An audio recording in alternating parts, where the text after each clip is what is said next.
ನಮಸ್ಕಾರ, ನಾನು ನಿಮ್ಮ ಪ್ರೀತಿಯ ಚಿತ್ರದುರ್ಗದ ಹುಡುಗಿ. ಇದು ಆ್ಯಕ್ಚುಲಿ ಸ್ಯಾಟರ್ಡೆ ವ್ಲಾಗ್ ಆಗಿರುತ್ತೆ. ಇದನ್ನು ನೆನ್ನೆನೇ ಅಪ್ಲೋಡ್ ಮಾಡಬೇಕಾಗಿತ್ತು, ಕಾರಣಾಂತರಗಳಿಂದ ಅಪ್ಲೋಡ್ ಮಾಡೋಕ್ಕಾಗಲಿಲ್ಲ. ದಯವಿಟ್ಟು ನನ್ನನ್ನು ಕ್ಷಮಿಸ್ಬಿಡಿ. ಸೊ ಬೆಳಿಗ್ಗೆ ಎದ್ದ ತಕ್ಷಣ ಸ್ವಲ್ಪ ಹೊತ್ತು ಓದೋಣ ಅಂತ ಸ್ಟಾರ್ಟ್ ಮಾಡಿದೆ. ನಾನು ಓದ್ತಾ ಇರೋದು ಸದ್ಯಕ್ಕೆ ಪೊಲಿಟಿ, ಬಿಕಾಸ್ ನಮ್ಮ ಇನ್ಸ್ಟಿಟ್ಯೂಷನಲ್ಲಿ ನಡೀತಾ ಇರೋದು ಪೊಲಿಟಿ ಕ್ಲಾಸಸ್ಸು. ಸೊ ಇಲ್ಲೇನಾದರೂ ಸ್ವಲ್ಪ ಹೊತ್ತು ಓದ್ಕೊಂಡು ಹೋಗಿದ್ರೆ ಅಲ್ಲಿ ಕ್ಲಾಸ್ ಮಾಡೋದು ತುಂಬ ಈಸಿಯಾಗಿ ಅರ್ಥ ಆಗುತ್ತೆ, ಅಥವಾ ಅಲ್ಲಿ ಪಾಠ ಮಾಡಿದ್ದು ಇಲ್ಲಿ ಎಕ್ಸಾಕ್ಟ್ ಬಂದು ಓದಿದ್ರೆ ಕರೆಕ್ಟಾಗಿ ಸಿಂಕ್ ಆಗುತ್ತೆ. ಸೊ ಬೇಗ ನೆನಪಿರುತ್ತೆ. ಹಾಗಾಗಿ ಪೊಲಿಟಿನೇ ಓದ್ತಾ ಇದ್ದೀನಿ ಒಂದು ವೀಕಿಂದ.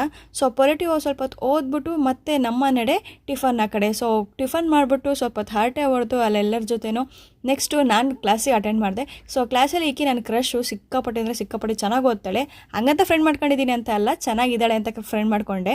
ಸೊ ಊಟ ಎಲ್ಲ ಮಾಡ್ಕೊಂಬಿಟ್ಟು ಮಧ್ಯಾಹ್ನ ಮತ್ತೆ ನಾನು ಕ್ಲಾಸಸ್ಗೆ ಅಟೆಂಡ್ ಮಾಡೋಣ ಅಂತ ಹೋದೆ. ಸೊ ಬಿಕಾಸ್ ನಮ್ಮ ಕ್ಲಾಸಸ್ಸು ಈವ್ನಿಂಗ್ 7 ತನಕ ಇರುತ್ತೆ. ಸೊ ಈವ್ನಿಂಗು ಫುಲ್ ಎಲ್ಲ ಟಯರ್ಡ್ ಆಗಿರುತ್ತೆ. ಸೊ ಬಂದ ತಕ್ಷಣ ಡ್ರೆಸ್ ಚೇಂಜ್ ಮಾಡಿ ಫ್ರೆಶ್ ಅಪ್ ಆಗಿ ಮತ್ತೆ ಒಂದು ಸ್ವಲ್ಪ ಹೊತ್ತು ನಮ್ಮ PG ಹುಡುಗರ ಜೊತೆ ಹರಟೆ ಹೊಡೆದ್ಬಿಟ್ಟು ನೆಕ್ಸ್ಟು ಲೆಕ್ಕ ಬರೋಣ ಅಂತ ಕೂತ್ಕೊಂಡೆ.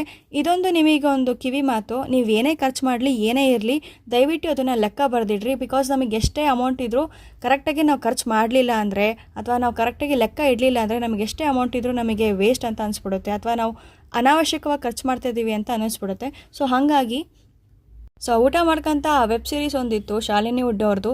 ನನಗಂತೂ ಸಖತ್ ಇಷ್ಟ ಆಯಿತು. ಸೊ ಊಟ ಮಾಡ್ಕೊಬೇಕಾರೆ ಅದು ನೋಡಿ ಇವ್ರ ಜೊತೆ ಒಂದು ಸ್ವಲ್ಪ ಹೊತ್ತು ಮಾತಾಡಿ ಮತ್ತು ನಮ್ಮ ನಡೆ ಸ್ಟಡಿಯ ಕಡೆ. ಬಿಕಾಸ್ ಸ್ಟಡಿ ಬಂದ ತಕ್ಷಣ ಮಾಡಬೇಕು, ಯಾಕಂದರೆ ಅಲ್ಲೇನು ಮಾಡಿರ್ತಾರೋ ಇಲ್ಲಿ ಓದಲಿಲ್ಲ ಅಂದರೆ ನಿಜವಾಗ್ಲೂ ಪೊಲಿಟಿ ಏನೂ ಅರ್ಥ ಆಗಲ್ಲ. ಎಕ್ಸ್ಪೆಷಲಿ ನನಗೆ, ಬೇರೆಯವ್ರ ಬಗ್ಗೆ ನಂಗೆ ಗೊತ್ತಿಲ್ಲ. ಬಿಕಾಸ್ ನಾನು ಸೈನ್ಸ್ ಸ್ಟ್ರೀಮಿಂದ ಬಂದಿರೋದ್ರಿಂದ ಈ ಪೊಲಿಟಿ, ಎಕನಾಮಿಕ್ಸ್, ಹಿಸ್ಟ್ರಿ ತುಂಬ ಡಿಫಿಕಲ್ಟ್ ಅಂತ ಅನಿಸುತ್ತೆ ಅವತ್ತೇ ಓದಲಿಲ್ಲ ಅಂದರೆ. ಸೊ ಹಾಗಾಗಿ ನಮಗೆ ಪೊಲಿಟಿ ಸರ್ ಬರ್ತಾ ಇದ್ದಾರೆ, ಗುರು ಸರ್ ಅಂತ. ಸಖತ್ ಚೆನ್ನಾಗಿ ಎಕ್ಸ್ಪ್ಲೈನ್ ಮಾಡ್ತಾರೆ ಕಾನ್ಸೆಪ್ಟ್ ಮಾತ್ರ. ಬಿಕಾಸ್ ಅವ್ರ ಕಾನ್ಸೆಪ್ಟು ನಮಗೆ ಲಾಂಗ್ ಟರ್ಮ್ವರೆಗೂ ನೆನಪಿರುತ್ತೆ. ಬಿಕಾಸ್ ಅವ್ರು ಪ್ರತಿ ಸತಿನೂ ಕಾನ್ಸೆಪ್ಟ್ಸ್ನ ಲೈವ್ ಎಕ್ಸಾಂಪಲ್ಸ್ನ ಕೊಟ್ಟು ಹೇಳ್ತಾ ಇರ್ತಾರೆ. ಇದರಿಂದ ನಮಗೆ ಲಾಂಗ್ ಟರ್ಮ್ವರೆಗೂ ನೆನಪಿರುತ್ತೆ. ಇನ್ನೊಂದು ಕಾನ್ಸೆಪ್ಟ್ಸು ಬೇಗ ತಲೆ ಒಳಗೋಗುತ್ತೆ.